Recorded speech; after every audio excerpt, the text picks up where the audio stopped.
Hello guys, how are you doing? We have a new week, therefore a new virtue.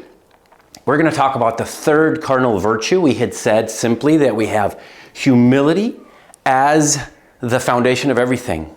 Then we have pillars on the right and pillars on the left. The first two pillars we talked about was the virtue of prudence and the virtue of justice. Now let's go to the left side and start with the first of the two virtues on the left side, which is fortitude. Let me give you two examples. I have a dear friend from youth that some years ago was riding on his bike and he had an accident. He hit a truck that was just kind of standing there.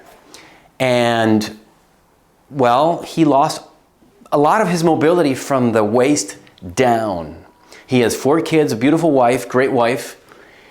And I was talking to him recently and I was telling him about some back pains that I had.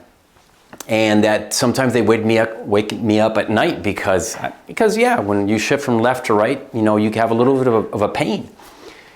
And he kind of looked to the sky, didn't say much.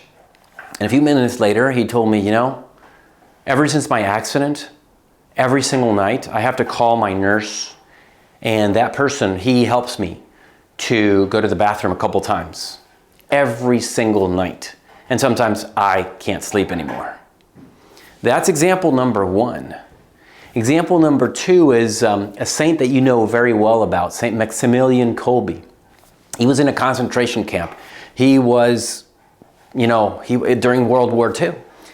And he was not looking to be there. He was brought in there because of the Nazis. And every single day he had to endure something that he was not looking for. But at some moment, there was he saw a father, a man, who was chosen to be executed. And he raised his hand and said, I want to die in his place. He has children, I don't. I want to die in his place. Wow, friends, guys, I have just put 2 examples of the virtue of fortitude because this virtue is a virtue that thrusts us to do 2 things.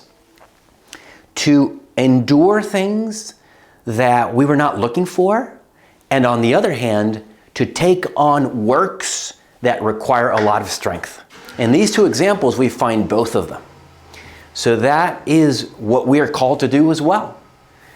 What are examples of our everyday lives? Okay, let me give you a couple. So, have you ever felt bad recently? Maybe, you have a cold. I'm not talking about COVID. Maybe a cold, maybe stomach problem, whatever it is.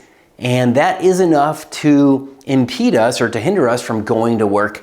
How about going to work? How about doing my duty? How about going about doing my tasks, even if I don't feel great? Another example of fortitude in the second sense, in the first sense, which is enduring things that I was not looking for. How about the tough things that I find in my spouse? That are not evil, they're just weakness. And I'm sure that my spouse also has to have fortitude towards me, towards my defects, toward the things that make me a hard person to live with. So here are a couple of examples. Now, Saint Teresa of Avila used to say that the old man in us is very lazy. And it's always looking for excuses not to do his or her duty.